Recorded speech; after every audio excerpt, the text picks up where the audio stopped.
আসসালামু আলাইকুম বন্ধুরা, স্বাগত আমার এই বাংলা রান্নাঘর উইথ শেরিনা চ্যানেলে। দেখুন বন্ধুরা, আজকে গরমের দিনে এখন খুব ভালো সুন্দর কচি কচি ভেন্ডি পাওয়া যাচ্ছে। সেই ভেন্ডিটা আমি কিভাবে রান্না করি, আর কড়াইতে আমি প্রথমে তেল দিয়ে পেঁয়াজ আর ঝাল কাঁচা লঙ্কা কেটে আমি হালকা করে ভেজে নেব, খুব কড়া করে ভেজে নেব না। আর আজকে আমি মাছ ছাড়াই তরকারি রান্না করব। কিভাবে রান্না করি দেখুন। যখন বাড়িতে মাছ থাকে না, আর যদি মনে মনে মনে হয় যে আমি মাছের ঝোল খাবো কিন্তু তরকারিটা আর কি চচ্চড়ি খাবো, তো এইভাবে আপনারা রান্না করে খেয়ে দেখবেন, খুব ভালো লাগবে, খুব ভালো লাগবে। তো আমি সবার প্রথমে পেঁয়াজটা হালকা করে ভেজে নিয়ে আমি ভেন্ডি আর আলুটা দিয়ে দিলাম। দিয়ে আমি এইভাবে এখন নাড়াচাড়া করতে থাকবো যত সময় না ভেন্ডি যে নাল নাল ভাবটা থাকে ওই ভাবটা কেটে যায়। নাল নাল ভাবটা কেটে যাওয়ার পরে যদি আপনি অল্প করে পানি দেন, সেই ভেন্ডিটা কিন্তু অত নাল নাল হয় না, খুব সুন্দর একটা খুব সুন্দর একটা ইয়ে হয়, অত নাল নাল লাগে না, কিন্তু শুকনো শুকনো থাকে, খুব ভালো লাগে খেতে। তা দেখুন, আমি নুন হলুদ আর বাড়ির মরিচের গুঁড়োটা দিয়ে দিয়েছি, আর রসুন দিয়েছিলাম, আপনারা তো দেখেছেন। এইভাবে আমি এখন 10 মিনিট ধরে কষাতে থাকবো, আর ঢাকা দিয়ে আমি কষাবো।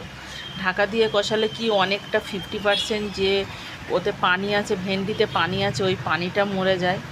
আর বন্ধুরা কি বলবো আপনাদের, আপনারা তো খুব সুন্দর পাশে থাকেন, কমেন্ট করেন, আমার খুবই ভালো লাগে। আপনাদের কমেন্ট পড়তে যে আমার এত ভালো লাগে কি বলবো বন্ধুরা। স্বপ্নের বারান্দা থেকে অনেক অনেক অনেক আপনাকে থ্যাংক ইউ। অনেক কবার আপনি কমেন্ট করেছেন, ভালো ভালো আমাকে স্বাগত জানিয়েছেন, অনেক এগিয়ে যাওয়ার জন্য অনেক আমাকে ইচ্ছা জাগিয়েছেন। আর আপনি যদি শুনে থাকেন, প্লিজ প্লিজ প্লিজ যোগাযোগ করবেন, কমেন্ট করবেন। আপনিও ভালো থাকবেন, আমরাও ভালো থাকি, আর আপনি দোয়া করবেন যাতে আমরা ভালো থাকি বা চ্যানেলটাকে এগিয়ে নিয়ে যেতে পারি। আর দেখুন এইভাবে দেখেছেন, ঢাকা দিয়ে আমি কষছি। ভেন্ডিটা কিছুটা অন্তত গলে গেছে, 50% আমার গলে গেছে ভেন্ডিটা। আপনি জল পানি ছাড়াও এইভাবে হালকা আঁচে ঢাকা দিয়ে রান্না করতে পারেন। সেই রান্নাটা কিন্তু খুব সুন্দর একটা খুব সুন্দর একটা খেতে ভালো লাগে। আমি খুব সামান্য পরিমাণে পানি দিয়ে দিয়েছি, দেখেছেন, একদম খুব সামান্য পরিমাণে। এই পানিটা মরে গেলেই আমার ভেন্ডিটা রান্না কমপ্লিট হয়ে যাবে।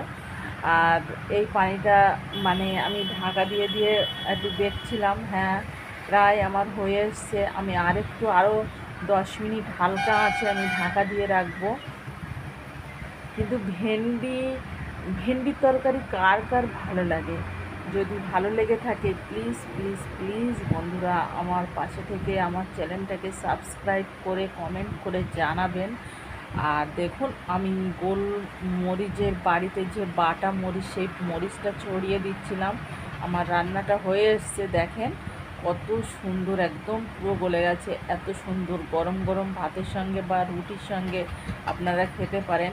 এই খাবারটা খেলে কিন্তু আপনার কোনো কিছুই হবে না। আমি অত মশলা দিয়ে রান্না করিনি, কিন্তু খেতে খুব ভালো লাগবে। আল্লাহ হাফেজ।